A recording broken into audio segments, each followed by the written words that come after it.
And so if there is going to be a Hoxhood backlash, we will initialised. face the brunt of it. So I decided to show that Muslims can take scrutiny, that we can be open-minded and open-chested. And so I tweeted, I'm not offended by this, and I wish the BBC had shown the close-up of it. And so I tweeted it in that context. And I just want to say one last thing, that the image, the one that I selected, is interesting because a lot of the distraction, the sidestepping around the Charlie Hebdo cartoons, a lot of the, let's say, the scapegoating, is by people who are claiming that those cartoons were racist and that they're really offended because they were racist. And first of all, I don't think they were racist. But second of all, the image that you've just described of a stick figure called Jay saying hi to a stick figure called Mo, and the stick figure called Mo saying, how you doing? It wasn't even in colour.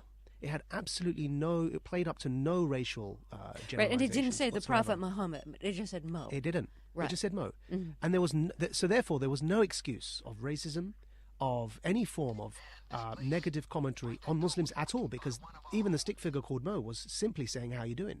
There was no commentary beyond that. And so that particular cartoon really teased out the issue, the real issue at hand here, that this incident in France, the Charlie Hebdo massacre, was about blasphemy. We can sidestep it all we like. We can, scapegoat all we like. We can blame the 12 dead cartoonists for being racist, which is a very, dishonorable thing to do. The real issue at hand here is about blasphemy. It is about the fact that the vast, overwhelming majority of young Sunni Muslims are unfortunately intolerant of any non-Muslim depicting the Prophet Muhammad in any way whatsoever. We've been hearing about the backgrounds of poverty and the feelings of disenfranchisement that fuel a lot of militant Islamist beliefs, including perhaps the beliefs of the Kawachi brothers and Ahmadi Coulibaly. You were from a middle-class family. Your maternal grandparents moved to England after the partition of India. Your father emigrated to the UK from Pakistan. You and your mother were born in England. Your father is or was an engineer at an oil company. You grew up in a largely white middle-class neighborhood.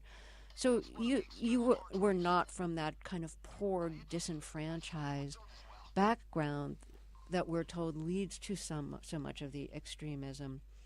So let's talk a little bit about your background and how you got from there to Islamism.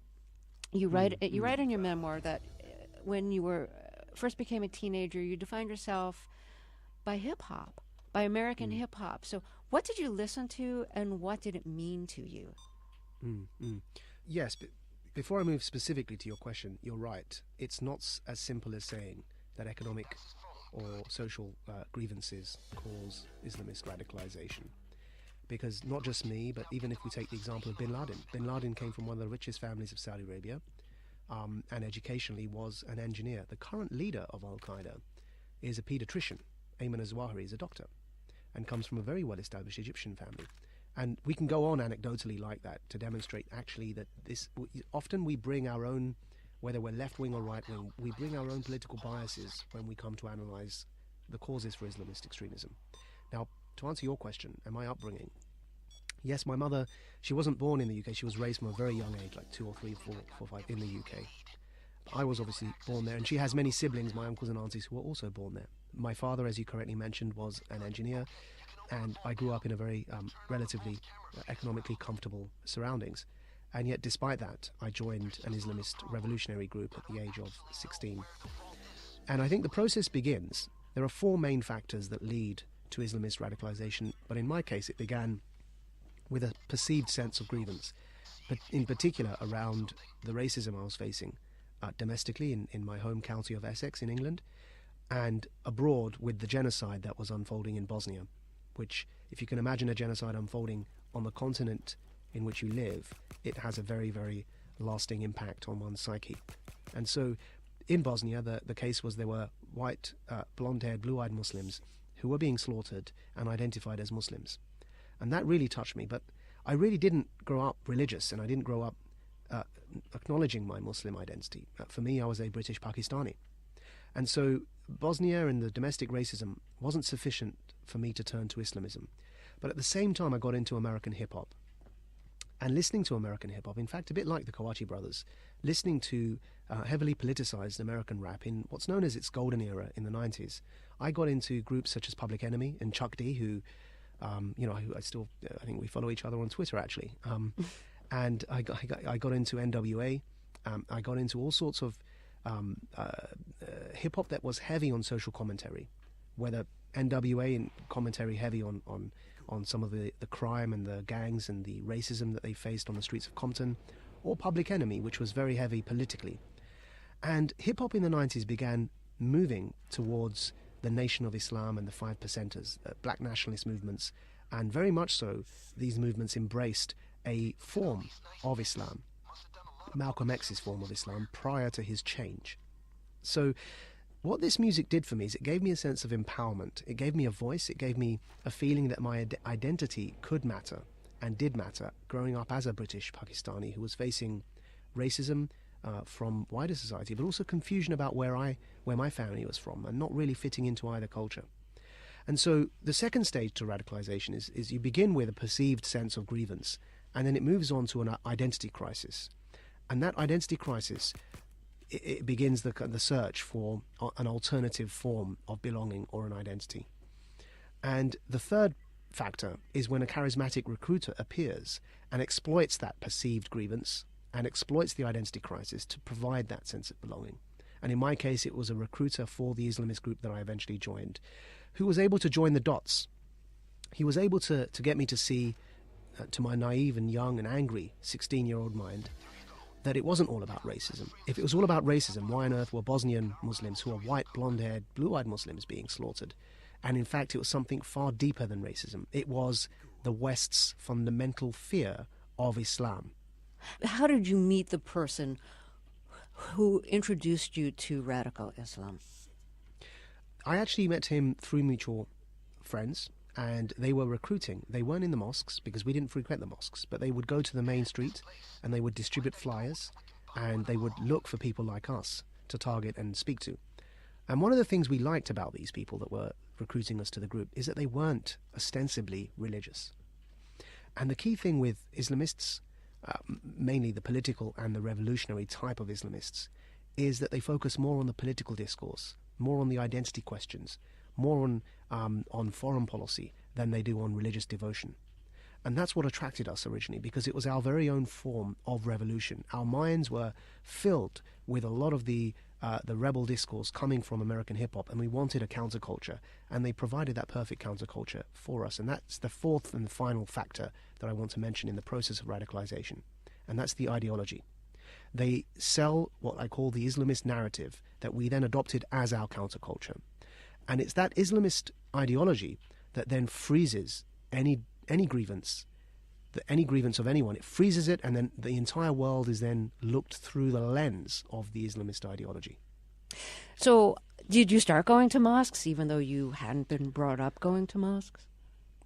We mainly frequented mosques for the purpose of recruitment. The other thing with Islamists to know is that they look upon the traditional conservative religious Muslim community with disdain. They see them as having secularized their religion.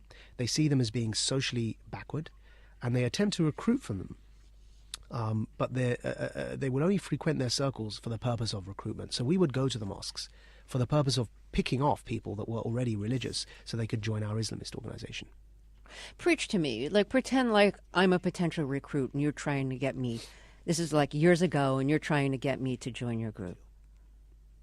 So depending on the person and the occasion, I guess I'm a woman. I wouldn't probably count, right? No, maybe I would. Would I count? No. Well, yeah, we recruited lots of women. Okay. In fact, yeah. I mean, I know your wife was a member of the and my ex-wife. Yeah, ex-wife, She didn't leave the group when I did, and that's why I said I'm in a very difficult position now, because I've got to, we've broken up, and I have a son, and it's Oh, it's you have difficult. a son from that marriage. Yes. It's very difficult. Oh, I didn't understand that. Okay. Yeah. So, but depending on the person you are, we would use any given number of approaches. We would say that there's a scriptural approach. If you're a particularly religious Muslim, we would argue from scripture. So in the case of, let's take an example of Charlie Hebdo. Scripturally, we would bring all of the passages that prohibit blasphemy and mockery of religion to rile you up, and to then link it to the next point, once you're riled up and sufficiently emotional about it, to say, how are you going to stop this? The religion obliges you to do something to stop the insult to your prophet. Well, you can't stop it unless you had the strength and the power of a caliphate to intimidate people from taking such action. So there would be a religious approach using scripture. To stick with the Charlie Hebdo example, there's also a what we call a political approach, and that would be to argue that democracy is effectively hypocrisy, that freedom of speech is used selectively only to bash Muslims. In fact, they don't adhere to their own principles of freedom of speech when they want to. We would say we'll put out tropes, and they are tropes, such as how Holocaust denial is illegal in France, and therefore why are the Jews protected and Muslims aren't protected. And that point there, but in particular, fails to distinguish between criticizing a philosophy and picking on a people. That would be the political approach. And again, there's a third approach, which is the intellectual approach. And here we would, if we're speaking to somebody who's slightly more thoughtful or contemplative about things, we would have a philosophical discussion about freedom and its limits, and why there's no such thing as real democracy, there's no such thing as real freedom, and philosophically who has the right to set these parameters, and try and approach a religion from a philosophical perspective. So there are different approaches we would use. Let me ask you this. As a young man, and you were 16 when you became an Islamist, that's the age when, so many teenagers have sex on their mind a good deal of the time. When you're an Islamist, you're not supposed to be thinking about sex all the time. You're certainly not supposed to be having sex outside of marriage. If this isn't too personal, what did you do with that impulse? That's a good question. And I ask that in part because we read that, some of the 9/11 attackers were at strip clubs, before the attacks. I read that Ahmedi Coulibaly, police raided his home in 2010 and found, in addition to all the religious texts on his computer, he had photos of, quote, pedopornographic character, unquote. Yeah. For all their holier-than-thou attitude, Islamists are the most the most sexualized beings living among us. And I know I was one, and likewise I was very sexualized. And that's really that deep down, when you say that a woman's face arouses me and therefore she should cover it, and that's what God wants, or her hair, or any other part of her body, and some of them insist that women must wear gloves, what it's really saying is that they can't take the fact that these things arouse them. And so I joined at 16. Before that, I had a liberal upbringing, and I had very, many girlfriends. I had my fair share of relationships. And when I joined at 16, all of that had to stop. And that's actually one of the reasons I married young. I married my ex-wife at roughly 21, and we had a kid a year later. And that's probably why I did that, because I found it extremely difficult, especially as somebody who was in my early teens, late teens, and then in my early 20s, to resist that impulse, as you said. And those who don't have the opportunity that I did to get married, I genuinely believe, remembering what it was like, I as an 18-year-old wasn't having sex, knowing what it was like, because prior to 16 I was sexually active. So I knew what I was missing. And so I can say this with a level of certainty, that those who don't immediately get married in the way that I did early, which has its own challenges, those that don't do often end up developing very, very severe sexual perversions. It's no surprise to me that they find pornography on the hard drives of, and not just any, I'm not arguing here that pornography is perverted, because that's a different discussion, but the very perverted type of pornography that you refer to that involves children and what have you. And also because those who take scripture vacuously go back to medieval interpretations of religion, and they find that in Muslim medieval times, we didn't have this understanding that women were too young at 16 or too young at 15 or too young at 13 to consent to sex. And so they take that and literally apply it today. And as we see with ISIL, it's an abomination in itself that they're enslaving women. But then beyond that, they've issued guidance to their followers that their slaves don't have an age limit. They can rape a 21-year-old slave, a 50-year-old slave, and they could rape, God forbid, a 12-year-old slave. And that's the issue here, that when you can go back to medieval interpretations of religion, where the standards we've become accustomed to for good moral reasons didn't apply, and then on top of that you're highly sexually frustrated, you will rail against the West for their sexual promiscuity, for the way in which women are treated like meat because they're wearing miniskirts and the pornographic industry and what have you. And yet at the same time you're enslaving women, or you're justifying the enslavement of women, or you're justifying likewise treating women like meat by insisting they must cover up. And you don't see the irony there. You really don't see that you are actually a product of everything you're complaining about. You spent, was it 5 years in prison in Egypt? I was sentenced to 5 years, and I served my full sentence, which ended up being roughly 4 years. What were you imprisoned for? The initial charges, and these are the charges that led to Amnesty International adopting us as prisoners of conscience, they were propagating by speech and writing the ideas of a banned organization. So while you were in prison, you got to meet some pretty powerful Islamist leaders. Just give us a sense of who you had communication with inside. Yes, I was in prison with pretty much the who's who of the jihadist and Islamist scene of Egypt at the time. And Egypt was the cradle of Islamism for the world. It's where it began and where jihadism began as well. I was in prison with the assassins of the former president of Egypt, Anwar Sadat, who was killed in 1981. Those who weren't executed in that case were given life sentences, and 2 of those were with me in prison. I was in prison with the leader of the Muslim Brotherhood. He's known as the Murshid al-Am, the general guide. His name's Dr. Muhammad al-Badi'a. I was in prison with the leader of Hizb ut-Tahrir, my own group. I was also in prison with some other jihadists who were professional bomb makers and others, some affiliated to Al-Qaeda and some affiliated to Jihad and other such Egyptian groups. But I also, interestingly, had liberal political prisoners with me in Egypt.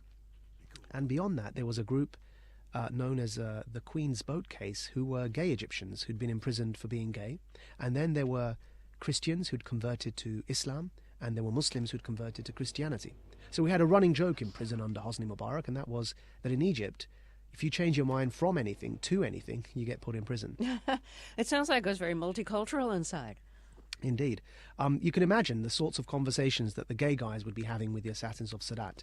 And so, in a sense, it was a very, very thorough education, a political education for me over the course of those 4 years. Was it humanizing in a way to be in close quarters with people who you disagreed with, whether it was because they were liberal or whether because they were gay?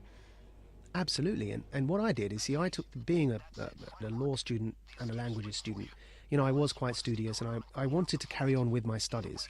So I took the opportunity to read, to study, and to discuss with everyone.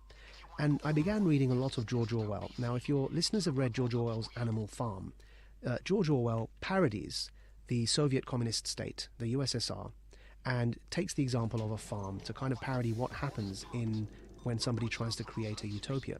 Now, when reading that, I began to join the dots and think, my God, if these guys that I'm here with in prison ever came to power, they would be the Islamist equivalent of Animal Farm. If they declared their caliphate, they would do all the things that Orwell warns of in Animal Farm, but in the name of God instead. And so I kind of began to see the humanization combined with the understanding that it's impossible to create a utopia, especially if this is the vanguard and I'm living up close and seeing their everyday habits and lifestyle. I thought, my God, I wouldn't trust these guys in power. Because, when I called it back then and said, if this caliphate, this theocratic caliphate was ever established, it would be a nightmare on earth. And now when we see what ISIL is doing in the name of this theocratic caliphate, I believe I've been vindicated that these guys, any of them, if they ever got to power, they would be committing mass atrocities. You memorized half of the Quran while you were in prison, and I guess you had ample time to do it over the years that you were in prison. Reading it carefully and committing it to memory, did it give you a different interpretation of what you thought the Quran said when you were preaching extremism? Yes, I think one of the things I learned is, because not only was I attempting to memorize it, but I was attempting to understand it, and because I became fluent in the Arabic language, I was able to go right down into the meanings of the words.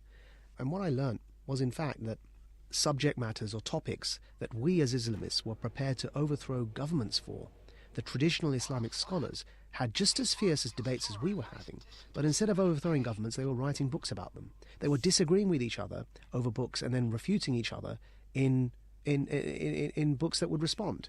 So it was all done in as scholars would do, in writing, and they were splitting hairs over issues that we would be prepared to kill people over. But they were then, sitting down together and talking as normal. So I began to appreciate the difference between how Islam had been traditionally interpreted and practiced. And of course, there are lots of things in the medieval interpretation of Islam that today we will find repugnant. But that's because it came in the context of the medieval age. It needs updating. It needs, the interpretation needs to reform to fit with our time today, and that's another struggle. It's another challenge. But relative for the time then, they were relatively open people. I mean, the Middle East had a golden era under sort of, we hear of the tales of 1001 Nights and Harun al-Rashid in Baghdad, and we hear of the stories. And so I began to appreciate that actually Islamism was an entirely modern construct that had more in common with post-World War I European fascism imposed on religion and ideas of a super state and a super people than it did with any historical version of Islam. What do you say now to people who argue that Islam is inherently a violent form of religion? The conclusion that I have come to is that actually no religion, whether it's Islam, Christianity, or any idea or based on scripture or texts, is a religion of anything, really. It's, Islam is a religion. It will be what Muslims make of it. And it is the sum total of the interpretation that Muslims give to it. So it's not a religion of war, it's not a religion of peace. It happens to be that the majority of Muslims today interpret Islam to disagree with Al-Qaeda. The vast majority do not belong to jihadist groups. I can say with a level of confidence that Islam is not a religion of war only because the majority of Muslims don't subscribe to that perspective, not because there's something inherent in the text that tells me it's a religion of peace. Likewise, on the flip side, I do acknowledge, and we must, I think, as Muslims acknowledge, that there are serious scriptural challenges for us. The Quran does not prohibit slavery. It regulates it, and there's a huge distinction there. And in its regulation of slavery, it refers to it in the Arabic as milk al-yamin, or what the right hand possesses. In its regulation of slavery, or in its endorsement of lashing people as punishment, or in amputating the hand for theft, the Quran is explicit in all of these issues. And so our challenge really as Muslims is, yes, fine, the majority of us disagree with Al-Qaeda, but as I said to you earlier, I shouldn't be thanked for saying I don't want to kill anyone. That should be the baseline, the default.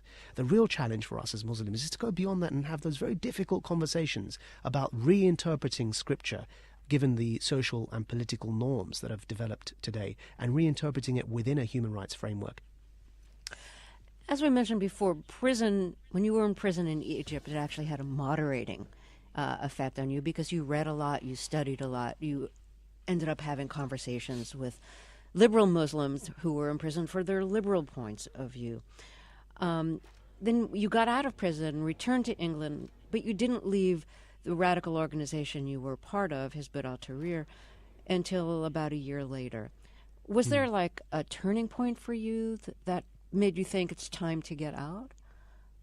Yes, because I didn't leave, as you rightly said, for roughly 10, 11 months. And the reason is I'd arrived at certain conclusions in prison that I wanted to test among my fellow members of my organization.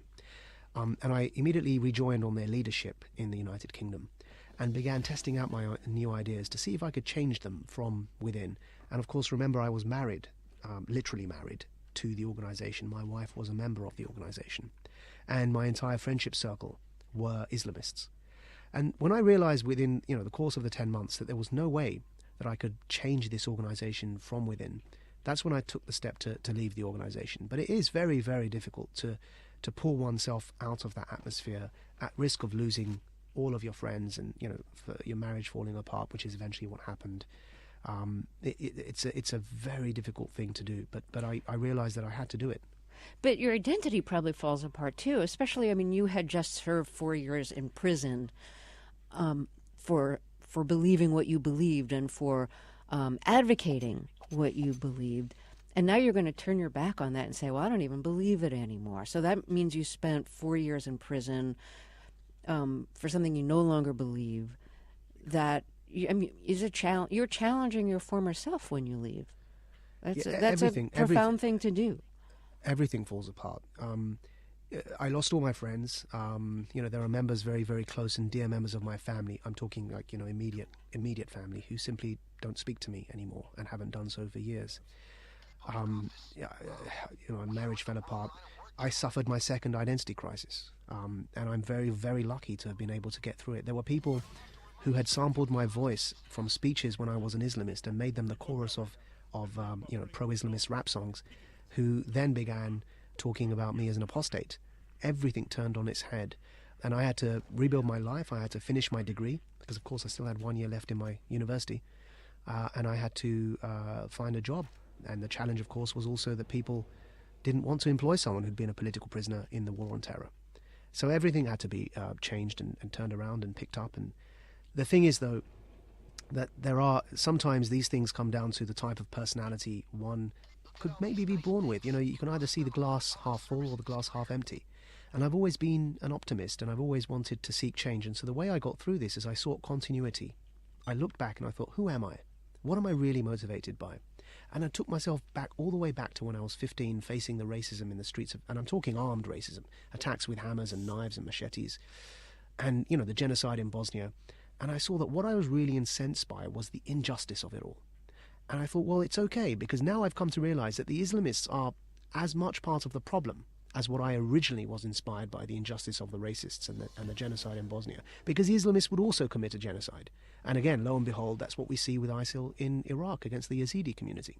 So I sought that continuity and said, what I stand for and what I've always stood for, what makes me know inside myself that I'm still the same person, is in fact I'm inspired by to seek justice, by a sense of right and wrong. What's changed is the vehicle through which I express that. Today I use liberalism, and I always will. But, you know, for a while, a brief period of my life, I had adopted the Islamist ideology, thinking that that was the antidote to the injustice that I saw around me. So the new you, the post-radical you, co-founded a think tank in England called Quilliam. And the goal of Quilliam is to counter extremism, including Islamism and jihadis. And you're trying to create counter-narratives so that the stories that feed the extremism can be countered with stories that have other explanations for the ills in the world that the extremists are trying to correct. So what are some of the kind of counter-narratives that you tell people who are extremists, who you're trying to talk out of their ideology?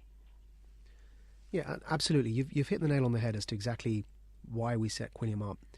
And we founded Quilliam during the peak of the Bush and Blair war on terror era. And we felt that the approach to terrorism, which I summarize as an approach of law and war, was insufficient. We cannot legislate our way out of this problem, and we cannot fight our way out of this problem. If indeed our analysis was correct, which I believe has come to been proven that it is correct, and that's that we're dealing with a global ideology that has reached insurgency levels. We're dealing with the spread of ideas that have come to inspire entirely new generations of young Muslims to join up. That no matter how many people we kill and no matter how many people we imprison, more and more Islamists and more jihadists are coming forward. You know, we killed bin Laden. We dealt with Al Qaeda as a structural, as an organization, and ISIL emerged. And so if we recognize that we're dealing with a new global brand, then the challenge really is to make the Islamist brand today as unattractive, as unappealing as Soviet communism has become for young people.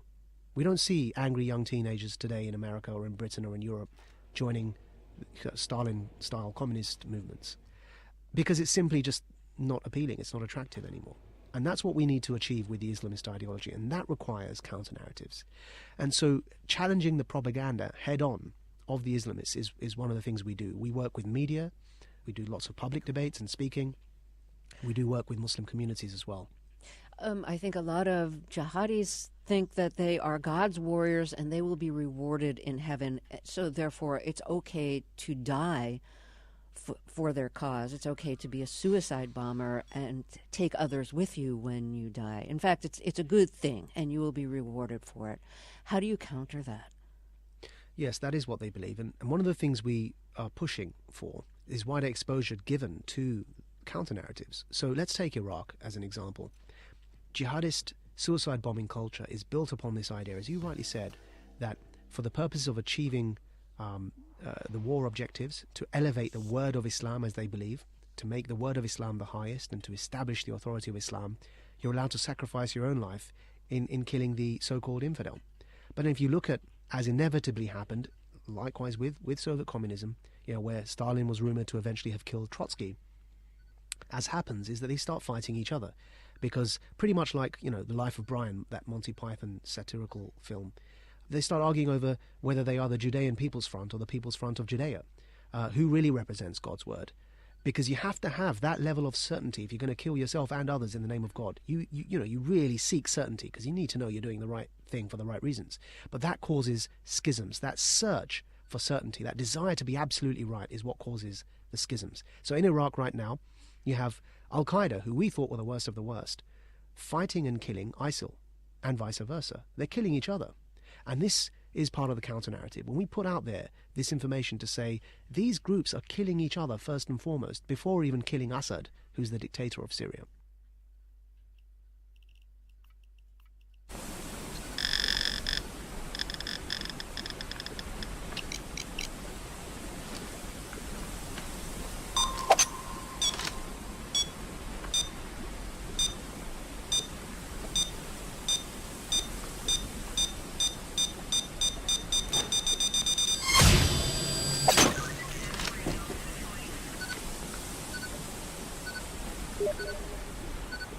Police en route, coming in fast. The army deal, guys. We gotta get that deal exposed in the media, and fast. It will create a framing effect for sure. Find me his server room. I will scan his stuff for info on the arms deal. It'll take some time. Lots of data to up and a small pipe. So, I'm gonna send this feed live to all the media outlets as you're uploading. They're gonna eat this up. Keep them the hell away from the circuit breaker, you hear me? Look up, police chopper in the sky. We got a chopper landing on the roof.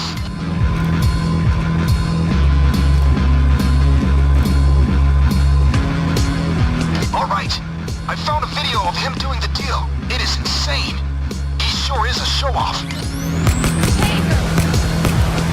Another fucking taser! Let him have it. They cut the power. Get it back up.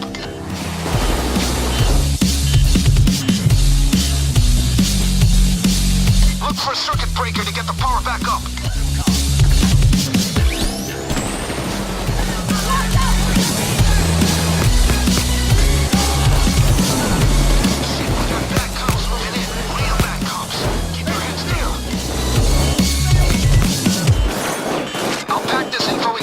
And get ready to stream it up to the press.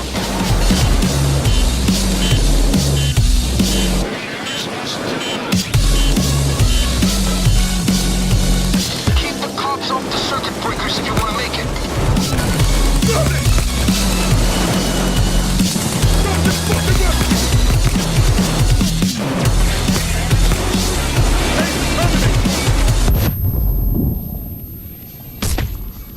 Press are going to party on this poor guy. Seems the deal went down in public office too.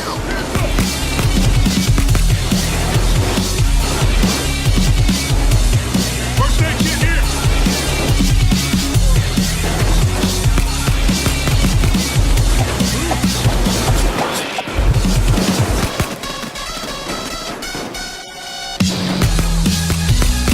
Make sure you keep the power up.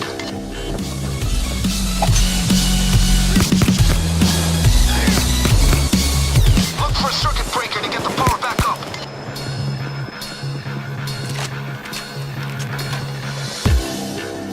Drop that shit now!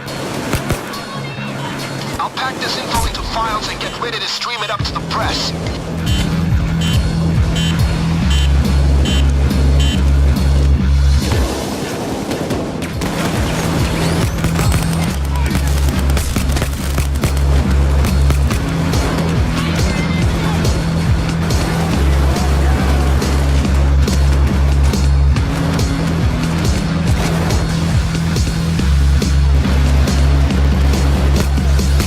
We should have sneaked this. Tons of gold in this deal. Get the power back up. A lot more cops are coming in. Seem to have more weaponry as well.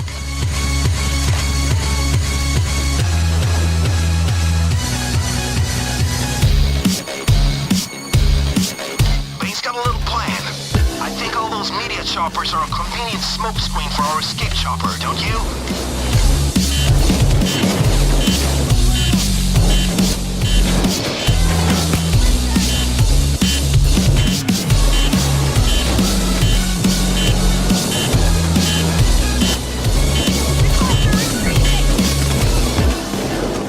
Alright, I found a video of him doing the deal. It is insane. He sure is a show-off.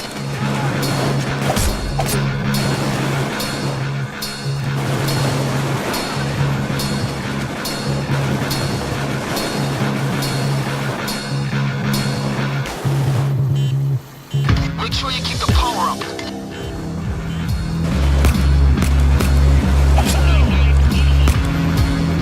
Look for a circuit breaker to get the power back up.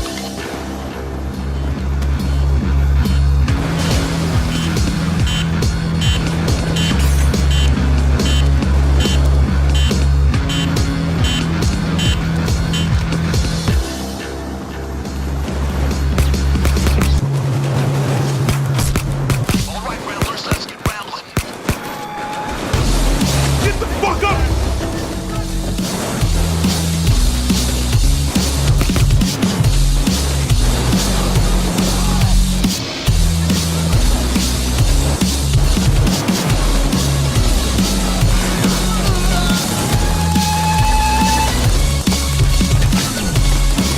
Press are going to party on this poor guy.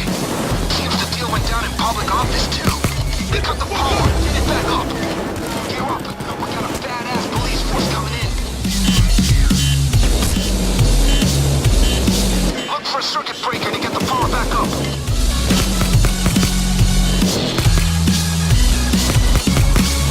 Get the fuck up! Get the fuck up! Get the fuck up! All right. I found a video of him doing the deal. It is insane. He sure is a show-off.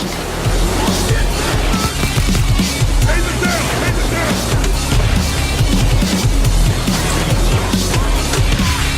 Shield down! Taser kill!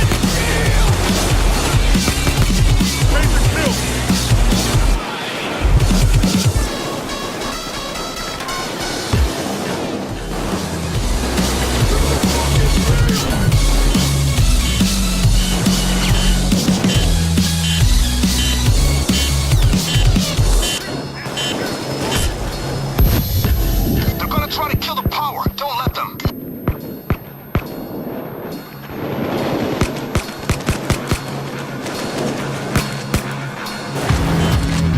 They cut the power. Get it back up.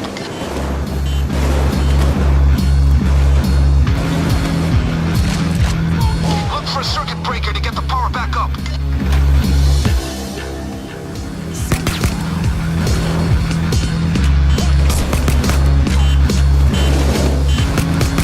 Press are going to party on this poor guy.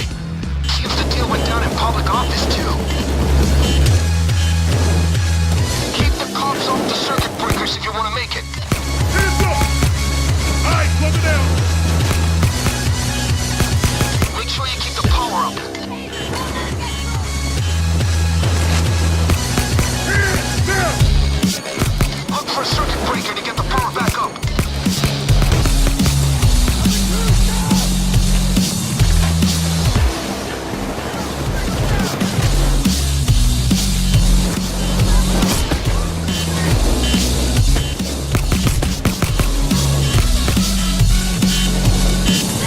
Okay, we got some real scandal stuff here.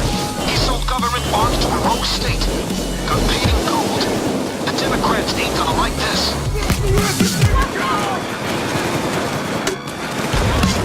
Fight! Shield down! I'm too old for this. Let's get back up and go to work.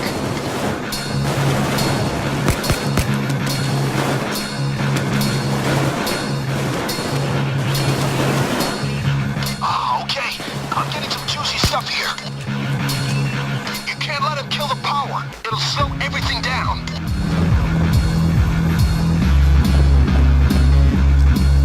There's a first aid kit down in case you might need. They cut the power. Get it back up.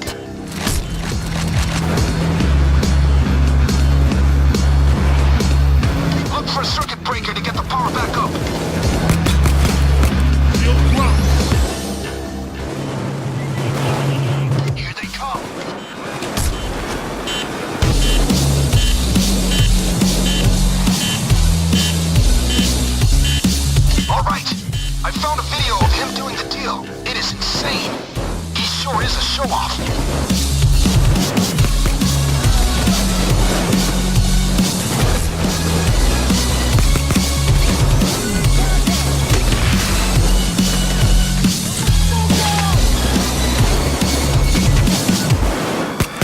They cut the power. Get it back up.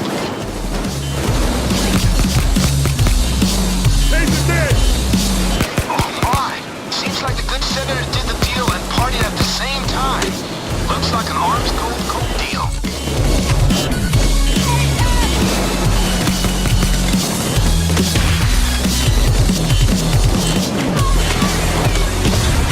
Shield down!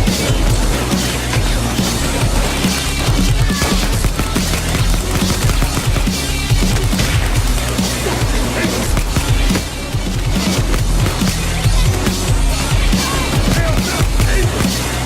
Taser down!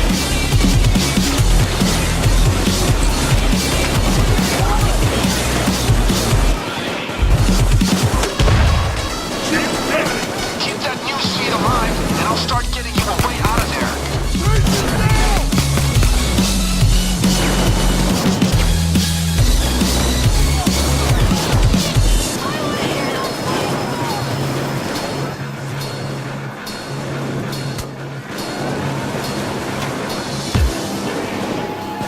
First down.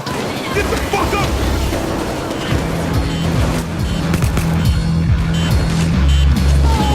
I'll pack this info into files and get ready to stream it up to the press.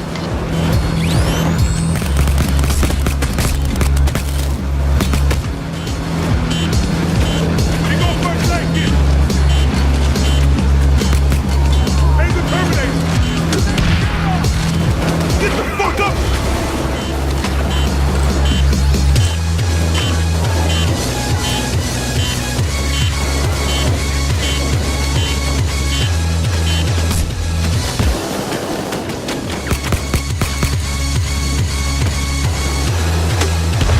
Get the fuck up!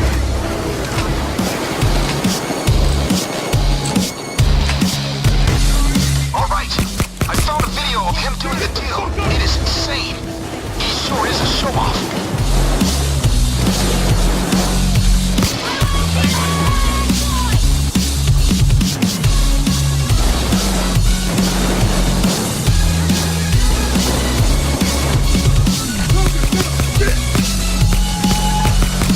Plug it down!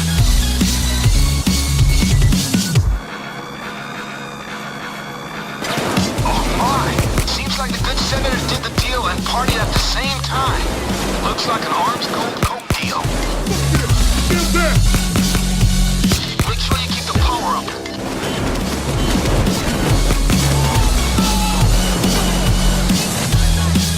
Look for a circuit breaker to get the power back up. Steel fitted!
Seals, now!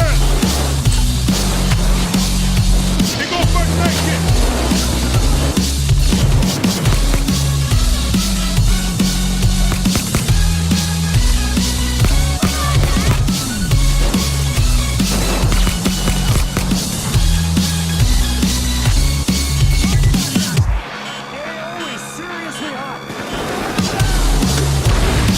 Seals, there!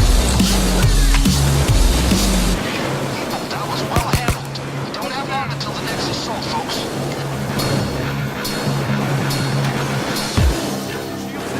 Oh, we should have sneaked this. Tons of gold in this deal.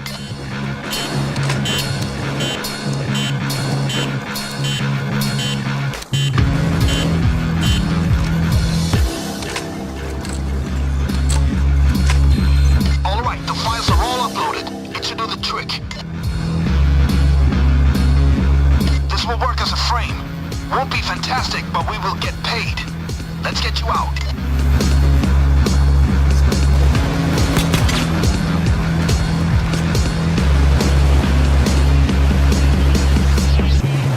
Be ready for anything.